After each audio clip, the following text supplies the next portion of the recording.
There's nothing quite like an American road trip. Well, they told me to pick any car I want, so I think we'll have this one here. I'm going to be starting and ending in San Francisco and visiting a number of national parks. Right, note to self, they drive on the right here. The second part of the trip is going to have a bit of a volcanic theme to it, but for now it's all about the trees as I head up to the Redwoods National Park. I've seen big trees before, I've seen giant redwoods before, but I've never seen redwoods this big, and it's really quite an amazing experience to stand so close to such large trees. This is the tall tree, very aptly named. When they measured it in 1957, it was about 360 feet tall. Right, this fallen tree was a bit of a monster. Let's follow along.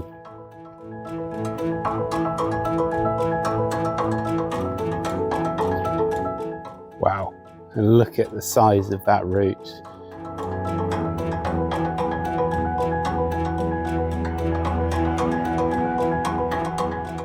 Now this one's definitely got some girth.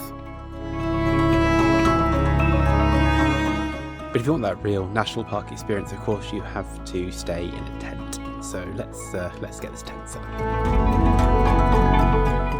And there we go. The ground is a bit hard for some of the pegs, but got through in the end. Let's go see what it looks like. My next trail required me to book a permit in advance, and to get to the trailhead, I've got to go through this lock gate, and they give me an access code. So I'm going to go ahead and make my way down there now.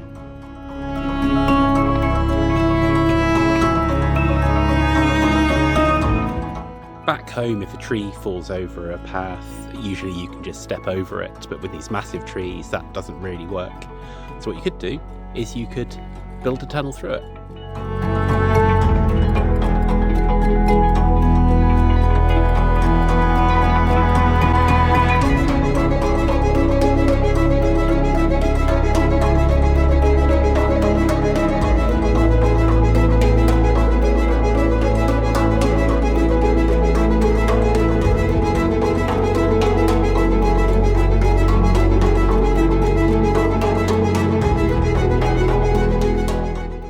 It's just after 7 AM on Saturday, and today I'm planning a hike to the coast and back from my campsite, so I won't be driving anywhere today.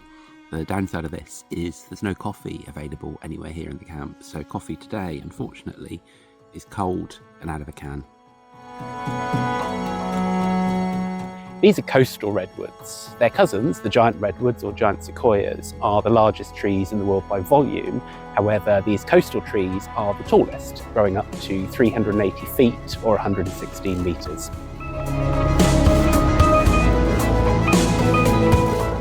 And to prove that the coast redwoods really are by the coast, my hike today has brought me down to the coast of the Pacific Ocean.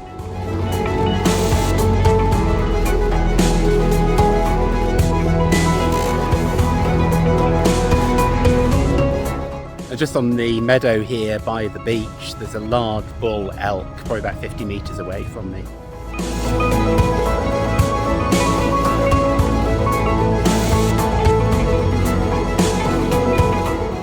This is Fern Canyon, a narrow canyon covered in ferns, as you might expect. It's a very busy trail, but pretty impressive.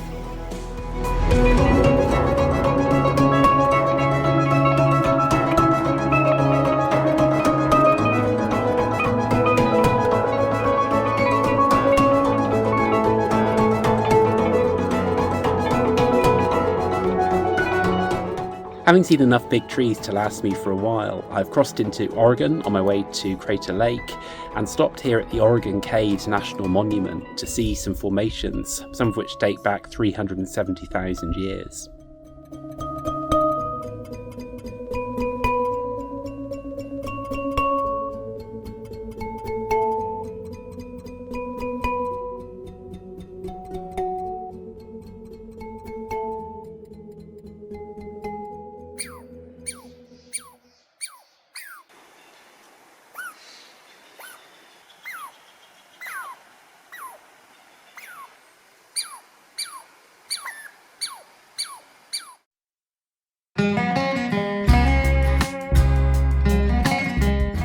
This is Crater Lake, and I'm hoping this will be the highlight of the trip, and so far it's not disappointing.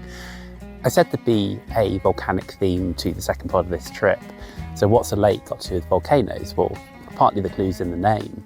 I'm standing about 2/3 of the way up what used to be Mount Mazama, a 12,000 foot volcano, part of the Cascade Range, part of the Pacific Ring of Fire. It took about 400,000 years to grow, and then the matter of hours or days for the top part of it to explode off in a massive eruption about 7,700 years ago. The first part of the eruption covered the local area in a thick layer of ash, but then what happened was a load of side vents opened up and all the lava drained out of the magma chamber in the volcano, leaving a huge void inside. And then the top, what was remained after the eruption, collapsed down into that, creating a big caldera or crater. And that is effectively a basin, and over the next few hundred years, water and snowmelt started to fill that basin, creating the lake we see today. Since that original eruption, a number of smaller volcanic cones or cinder cones have erupted within the caldera, and the one you can see behind me is Wizard Island. It's the only one that shows above the surface.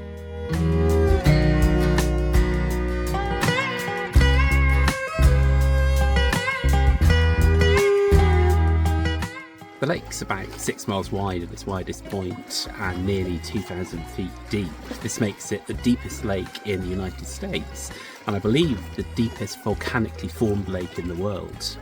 Now today the level stays roughly constant. The amount of water seeping out through the rocks and evaporating is roughly equal to the amount of new water entering through rainfall and snowmelt. The water's famed for its clarity, which creates the deep blue in the right kind of light. And the reason for this is because of the way the water enters the crater.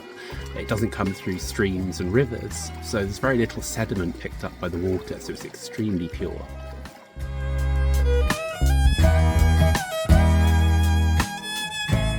It's nice to see they rake their forests here. I'm now outside the caldera, and what we're looking at here are the pinnacles. These were formed in a layer of ash and other volcanic debris that filled this valley during that eruption. And fumaroles expelled superheated water and steam up through this layer, effectively cooking chimneys of the ash. And over the years, as the softer ash around those harder chimneys has eroded away, it's left what are effectively fossilised fumaroles.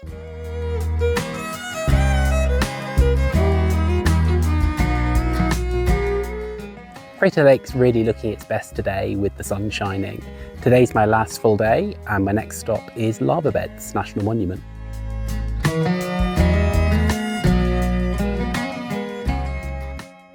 As you might imagine, Lava Beds National Monument is a huge bed of lava. In this case, it's lava that's flowed from the Shield volcano, the Medicine Lake volcano, over about the last 2 million years. And this is more of an oozy volcano rather than an explosive volcano. The last lava flow in the area was actually only 900 years ago.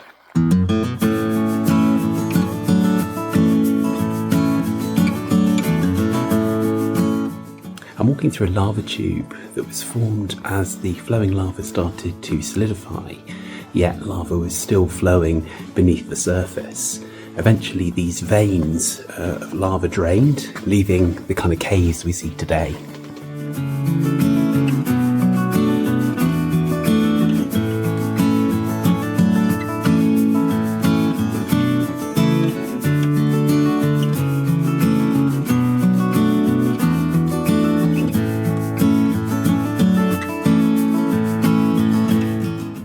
Lassen Peak, the highest peak in the park. Don't mind if I do.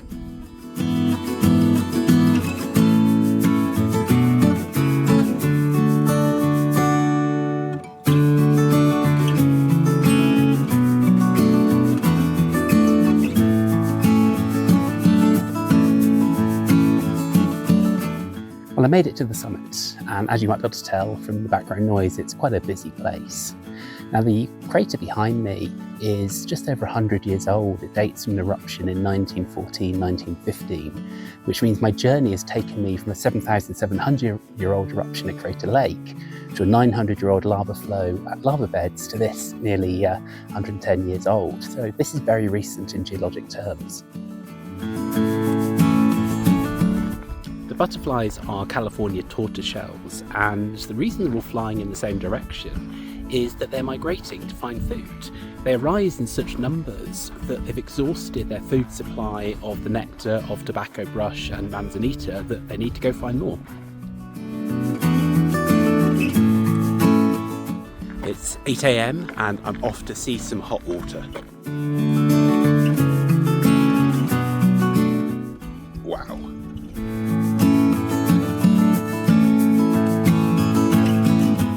Wow, it's really quite spectacular. Maybe not on the same scale as Yellowstone, but much more than I was expecting here. Now, this particular area is known as Bumpus Hell, named after Mr. K.V. Bumpus, a mountaineer and explorer. When he happened upon this place, he thought he could mine it for the rich minerals here. But unfortunately for him, and thankfully for the rest of us, he stepped on a thin layer of mud.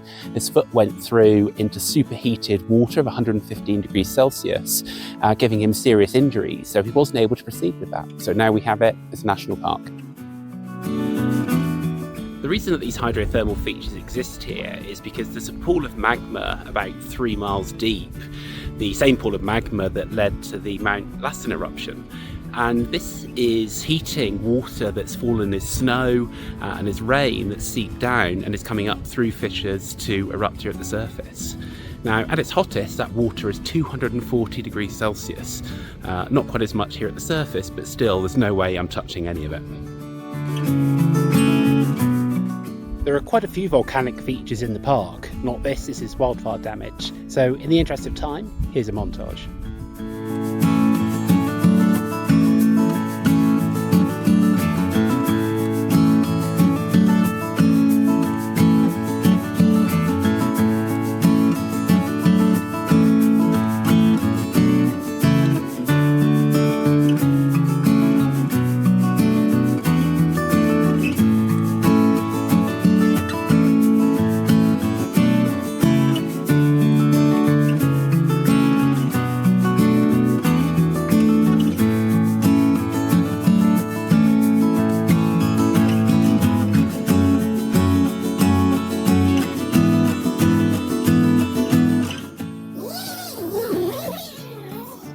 Well, good morning. That's pretty much the end of my road trip now, having seen giant trees, lakes, caves, volcanic features, and so much more. So I'm going to head back to the airport now, stopping off somewhere near Lake Tahoe.